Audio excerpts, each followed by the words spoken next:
Hey everybody, thank you for listening to this episode of Pass the Mic, and we want to tell you a little bit about how you can support not just liking, subscribing, reviewing, but also our Patreon audience as well. Absolutely. We are a listener-supported podcast, so thank you so much to our current patrons, and we want to invite you and give you the opportunity, if you're not already a patron, to go ahead and go to patreon.com/passthemic. You can pay as little as $1 an episode, and your support helps make this podcast possible. Coders, $1, support us. Patreon.com/Pass the Mic.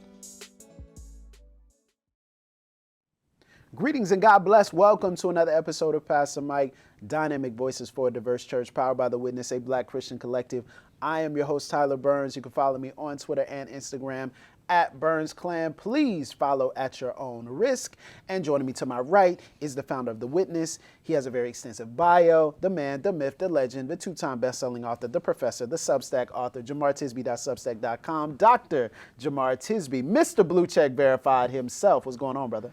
Hey, feeling good. Grateful again to be here in the St. Stephen studio. Yeah. Very fancy setup. Shout out. So make sure you catch the video when you can. Yes. Absolutely. And to my left, we have the vice president of The Witness, the author of the forthcoming book, I Won't Shut Up, Finding Your Voice When the World Tries to Silence You. Coming out in June of 2023. Of course, I'm talking about Allie Henney. Allie, what's going on? Hey. Listen, y'all. I'm hearing rumors that they got our face now.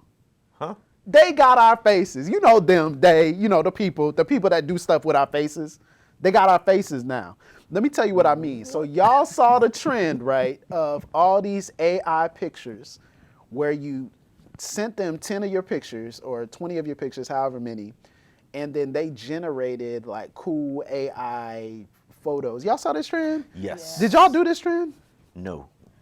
So yeah, I did, but I didn't post my picture. Okay, yeah. Okay. What I saw, like, and my wife was saying the same thing, that it was really bad for black women. Like, the black women pictures, like, weren't good. Wow. Like, Marlena was like, these pictures are terrible. Like, Yeah, my pictures, I had a couple that, interestingly, like, one of them came out looking like one of my cousins, like, looked exactly like one of my cousins. I didn't have a very good sample size, but then also I decided not to post them, and I wasn't thinking about it at the time, because I was like, oh, this seems really cool. But even just like some of the concerns that people have voiced, like with artists and that type of thing, like, oh, you're taking it. So I was like, oh, okay, well, I won't post it then. so some of mine I was looking at them, I was like, oh, this is kind of cool. It's like a cool new trend. So the first thing that people were saying was, oh, they got your face now and they can use it. I'm like, I do facial recognition on my iPhone. I kind of feel like, Right. Right.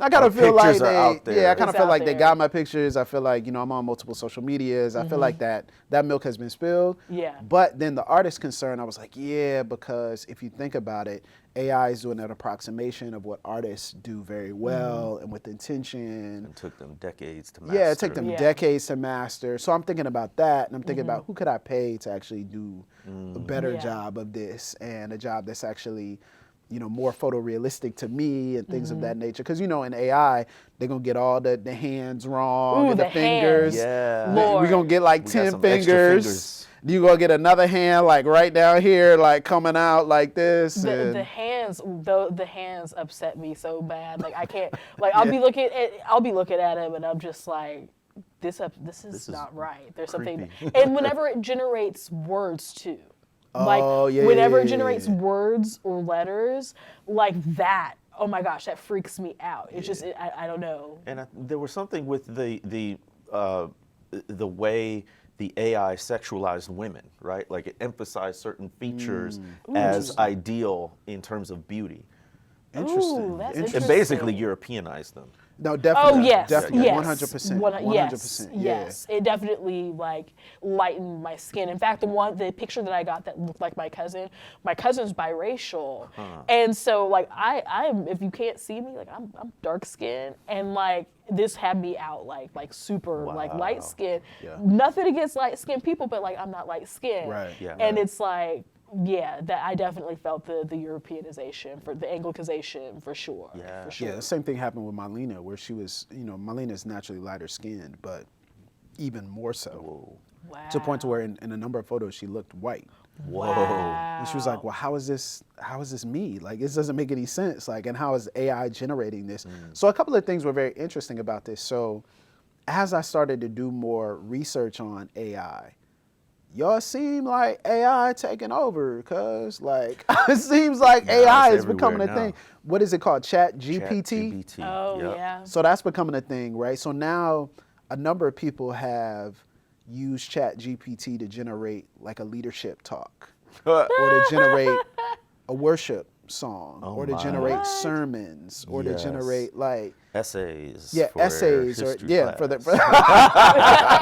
no, nobody gonna do that here, Professors bro. are like, wait a minute. Bro, you ain't gotta Nah. worry about that here. You ain't gotta worry about that, dog. Like, but true, right? Like, It's and true, so it's true. one of the scariest things is how AI deals with faces, and specifically in two areas: deep fake technology and facial recognition. Yeah.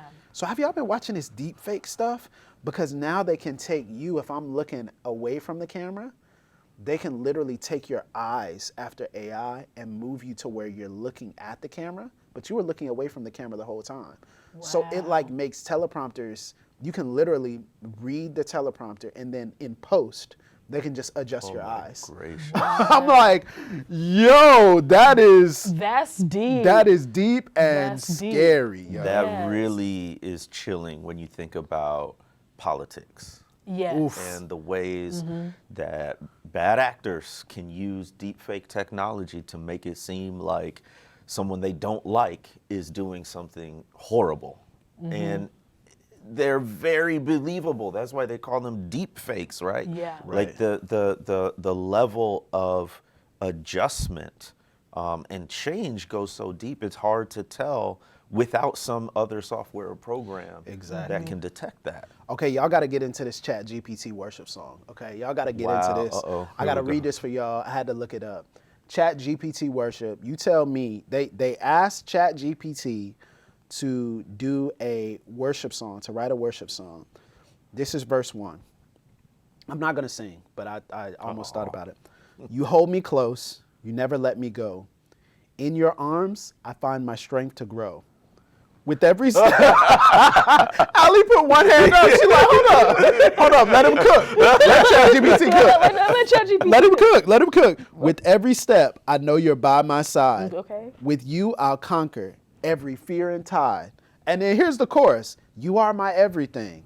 You light up my way. In your love, I find my home each day. With every breath, I'll sing your praise high. You are my king. You are my reason why. Okay, but first of all, Wow. Okay, this kind of sound like Chris. It sound like a Chris Tomlin type beat to me.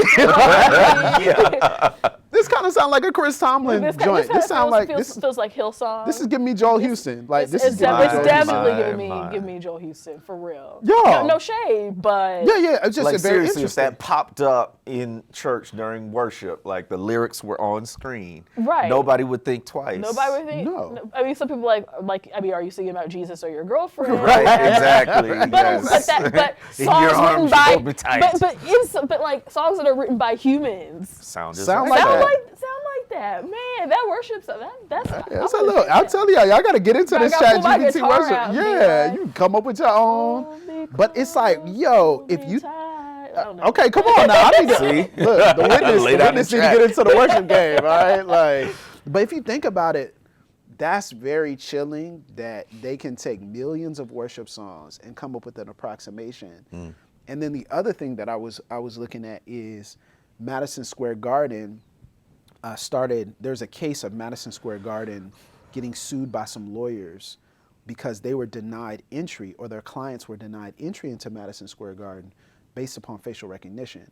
So basically how it goes is the lawyers were suing Madison Square Garden or suing the venue for whatever situation with their clients. And if you're a different client, even if you're not the same client, from what I understand, they can facial recognize their clients and deny you entry, even though you bought a ticket. So deny you entry for a concert, deny you entry for...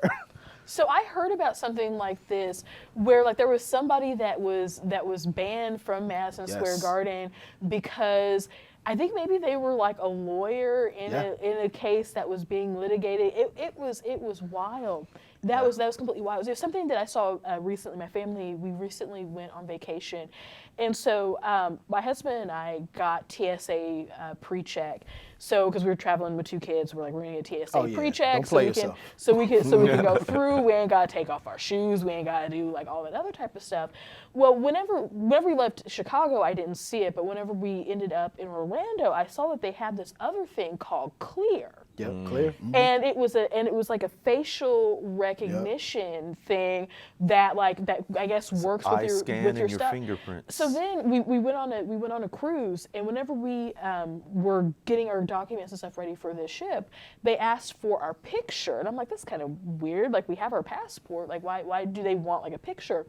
So I was like, okay, fine, like put the picture in there. So whenever we got to Port Canaveral, whenever we actually got to the thing, they were able. We told them our names. They had a picture of us. We were like, okay, yes, this is you. Whenever we would get on and off the boat, they would use facial recognition. So they knew what room we were. They knew our stateroom number.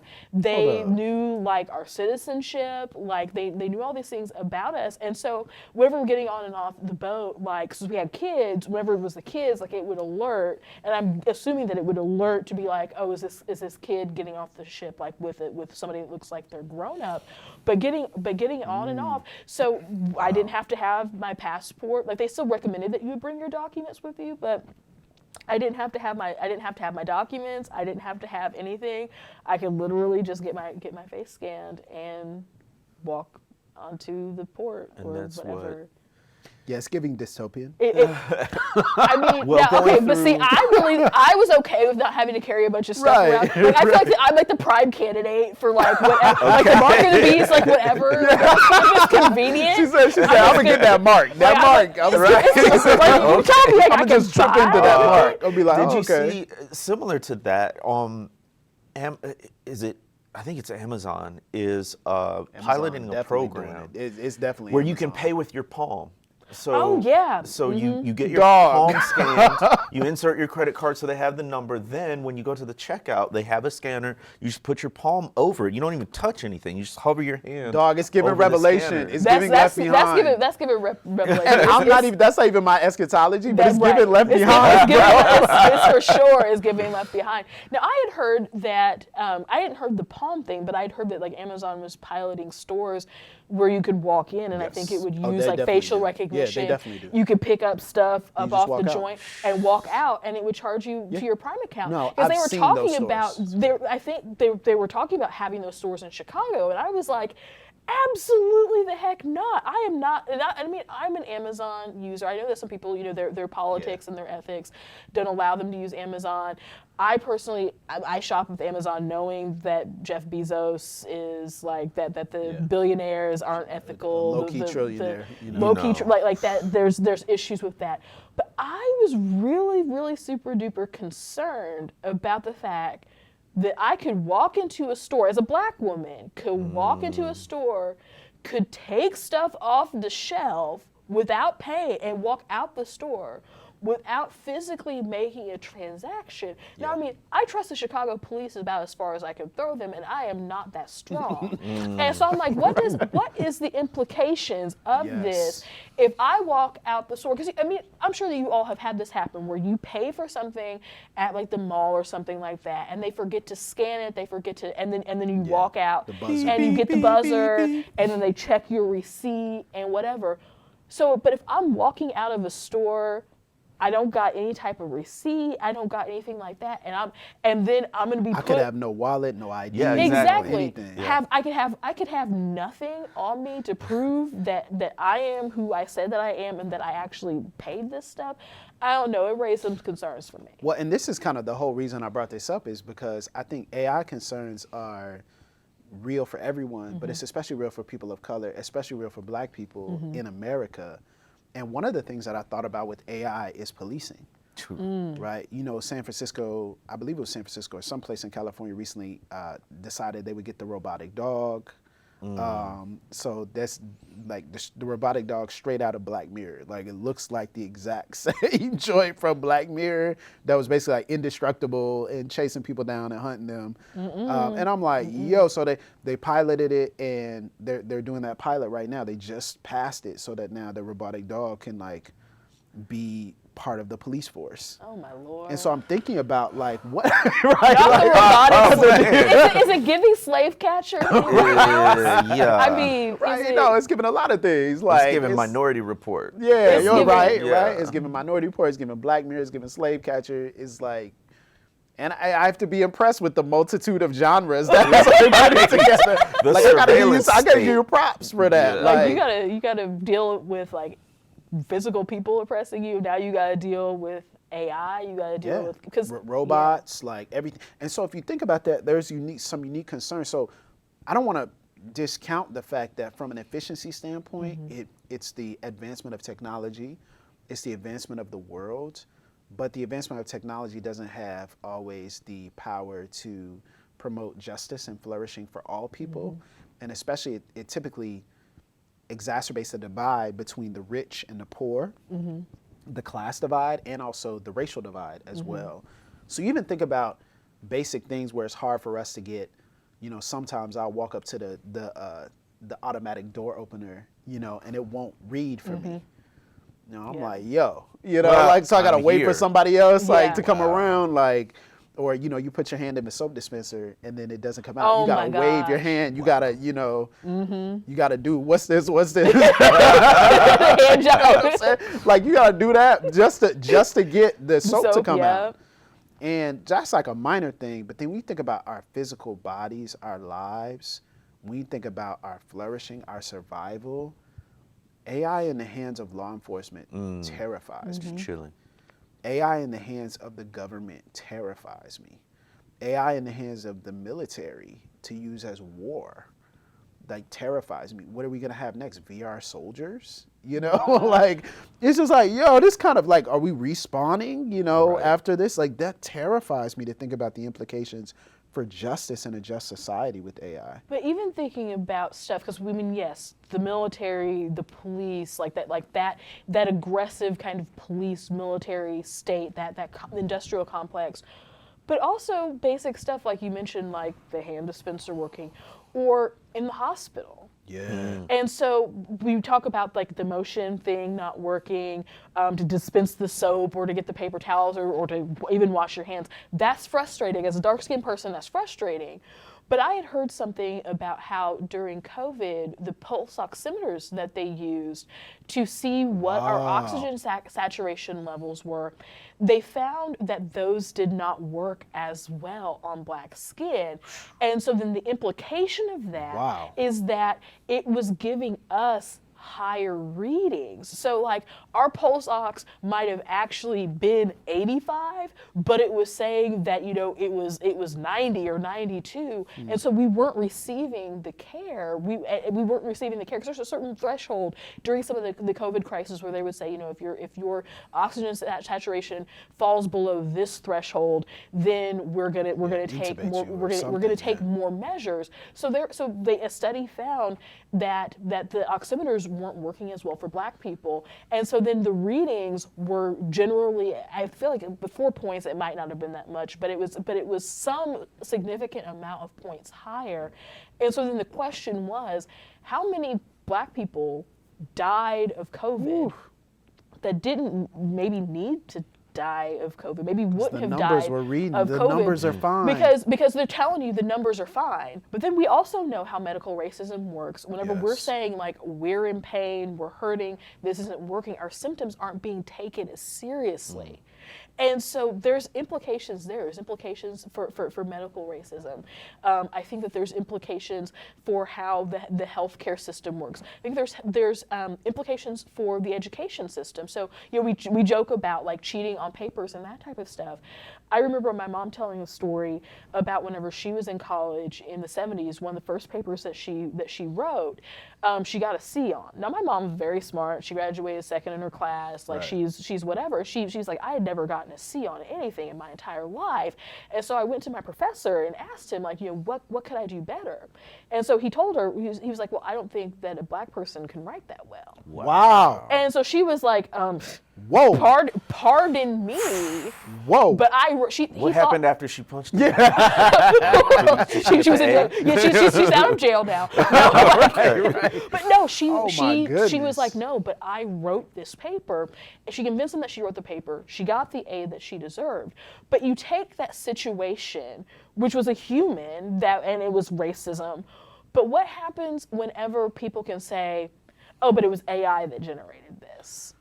And then how is a student, if the AI gets so Supposed to good, prove, how is yeah. the student supposed to prove that that they haven't plagiarized? That's How so is the good. student Yeah, supposed to prove? And even, I don't know, Jamar, if your institution does this or not, but the institutions that I've been at, they have a thing where you feed all the papers and stuff into it, and it can tell. And some of them, it's just within the institution, and then some they pull even from larger databases. It depends on what your institution does, and they read your papers and they check to see if you've copied papers. Well, what happens then, and that is actually using AI too, but what happens whenever black students are being accused of cheating because of AI? Because of their excellence. Because of their excellence. Like what happens then? That you're bringing up such a great point, and also, how do we defend ourselves against this? Because, it's funny to say, but would people be more apt to believe AI over us in any area? Like, so black people are already not believed now. How much more so if our dispute is with artificial intelligence? Would people believe artificial intelligence over us? And I think we all know the answer is they probably would. Right. And so now what does that do for our bodies, our safety? There's one other story that was very interesting to me. One of my pastor friends, he recently had a surgery, and he was talking about how the surgery was done with, I forget the name of the system, but the surgery to repair something inside of him was being done with a robotic assistant. So it's literally like the surgeon is using the robot, Wow. or using and like controlling it. And then they have a second one there in the room just in case the first one breaks down. But so if you think about it, like, it's like, oh, okay, yeah, that sounds really cool, interesting. Well, how much do those cost? Like $1 million each or $2 million each or something like that. So if you think about like dispensable resources of healthcare system, or like the different care that you receive at a private hospital versus a public or nonprofit, or like whatever it may be, not-for-profit like hospital, right? So I'm on the board committee of a not-for-profit hospital, which has different resources than a for-profit hospital. Wow. Right. So like if you think about the resources, and where's the not-for-profit hospital located? In the black community. Where's the for-profit hospital located? Downtown, or right near the airport, right? So it's like two different. And so you think about the different care and resource access that how many black people, because of lack of insurance or lack of access to adequate health care or lack of access to premium health care, they wouldn't get that same treatment because they're going to go to the hospital that they can afford. Wow. And Yeah. then that hospital is not dealing with the same amount of money and the same amount of resource that a for-profit hospital is. And then part of that is it's part of the market. But it's also like, oh, okay, this is kind of icky because now you get like state-of-the-art surgery here, and my church members are struggling in this hospital because Wow. the hospital is on, bare bones, like able to just, you think about just access and things like that. And so how do we, have you all thought about protecting yourselves from this? Like, is there any way to unplug? Is there any way to disconnect? Is there any way for us to think through what this can mean? I know that from cameras and facial recognition or smartphones, it's not impossible And to there's think the that people other don't have part. that. I think it was Rick Ross gave an interview Oh yeah, yeah. about why he wouldn't drive an Yo! electric car. Why he wouldn't drive a Tesla? Yo, tell him about this. This is hilarious. So Rick Ross, he's dead serious, but he's just like, no, I would never get a Tesla. I would never get an electric car because it can geo-track your location, and law enforcement could always find me. Like, Right. For Rick Ross is a real concern. Right? Rick Ross was like, where's Ricky at? Nah, bring him in for questioning. He got that voice. Nah, bring him in for questioning. He's He's like, so I ain't never gonna have a Tesla. So if you think about that, that's hilarious. Oh my goodness. But then also let got Rick Ross points, cook. you know?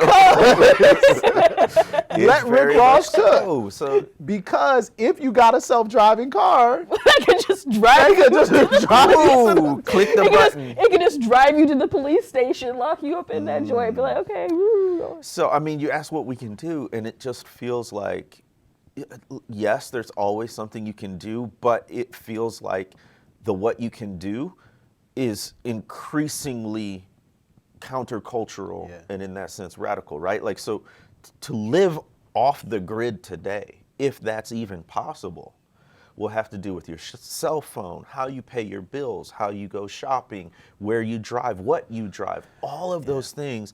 And in this increasingly technologically plugged in world, it's harder and harder to unplug for the basic reason of convenience, but now more and more so from necessity.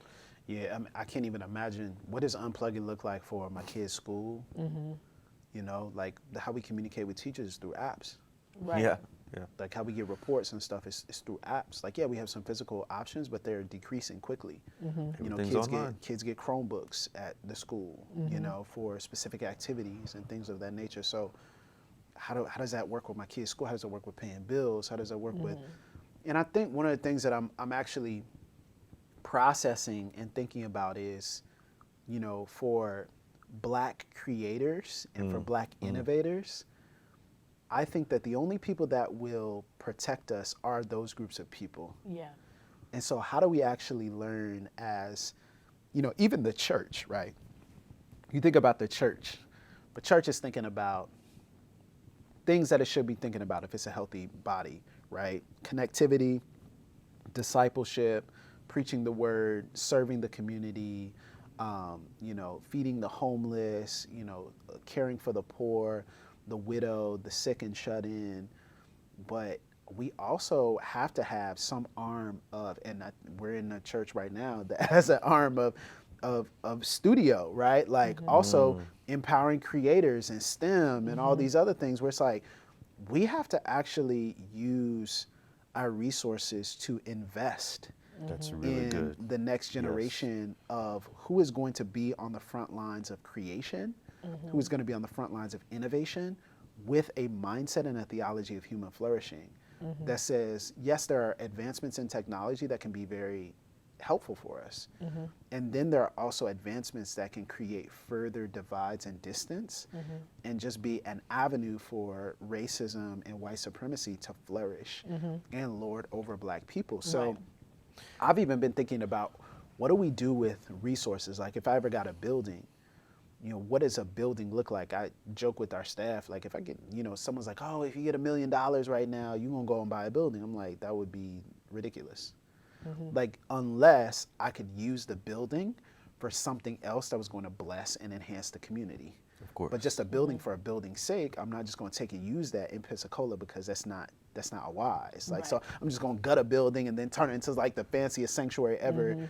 Where's the lab that's teaching coding, AI, you know, training, you know, design, STEM, like those types of things that are actually going to enhance our community, put jobs in our community, but then also protect us. You know? I think there's also, in addition to investing in creatives, which I think is absolutely vital for church life and health in the 21st century, there's even a sort of both scholarly and ministerial aspect to it, right? So like we need Black ethicists to come Yes. along and say, That's the what are the question. dangers, what are the Yes. blessings, what are the burdens of technology in general, of AI in particular.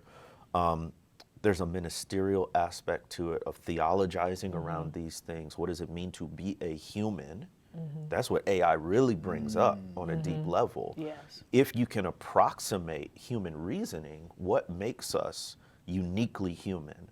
And that's the job of intellectual creatives, thinkers, people who will dissect the text and look at the tradition and help us from our community. That's the critical part. Yes. Because other folks in the field aren't necessarily asking these questions because they're not Black. Right. And they don't come up against the Yes. same challenges. So how can we invest in our own thought leaders to help us think ahead about the implications of all of this? And to that point, I think that something that I've observed is that sometimes our community, we can be very afraid of new things, and rightly so. Like, I'm not saying that we shouldn't be afraid of things, that we shouldn't evaluate and maybe mitigate and think about some of our participation in things. But I think that there's an element of each person has to discern for themselves what they want to participate in, whether they want to put their pictures in apps, whether they want to put their kids' pictures in apps. We all have to discern that and stuff for ourselves. At the same time, and I think that what I hear Jamar saying is that we have to be in the space. Because if if Black folks completely remove ourselves from the conversation, if we completely say, we're not going to give them our pictures, we're not going to do this, we're not going to do that, all that does is create a vacuum to where when we're in the vacuum of information, the vacuum of knowledge, it actually creates an instance for oppression. It sets the stage for oppression, because if we're not in the conversation, if we're not contributing in some way and saying what's good about this, what's bad about this, what's wrong, how can this be misappropriated, how can this be misused, how can this be mistreated, if we're not part of those conversations, if we take ourselves out of those conversations, then whenever the white supremacy comes in the policing system with AI, if we weren't part of this, we might regret in 10 years, we might regret not being 5 years. Yeah. We might regret not being in those conversations. So I think that we need to be in those conversations in a broader sense, but I certainly am sympathetic to and empathetic to the fact that some of us don't want to participate in the thing because for lots of different reasons. That's really helpful for me personally, because I think when I look at AI, I see alarm. Like, I don't see like advancement, and I'm like, oh, let's stay away from it. Not let's have our voices heard in it. And I think that's a really helpful expansion of my mind to think through any advancement of technology, any advancement of society, to not just automatically, but to investigate, to learn, to hear from those who are experts. But I think I'm gonna skip the palm scanning for my stuff. Yeah, I know. I think I'm gonna skip the palm. It's I given think too that's much. the one thing. It's That's given. the one thing that's too far. It's a bridge too far for me. I'm not gonna scan my palm. But everything else I try to be open to as best I You know possibly what this can. reminds me of? It reminds me of something we talked about before. What was it? Afro-theofuturism. Okay. That's what it was. Okay. Afro-theofuturism. Did y'all trademark that? Did you and Bria Perry trademark that? Are y'all? Well, we keep getting laughed at by our producer, but I think No, there's I think there's Afro-theofuturism That's something is fire. dope. to it. That's That fire. joint is fire That's to me. That's That dope. joint is I fire mean, to this me. AI conversation Yeah. is It's Afro-theofuturism. Yes, it is. It's Don't y'all take that and run with it. Don't do a Don't- book. don't do do that. a book. Yeah. Or at least reference us at the very least. Yes. Yeah, this is a good conversation.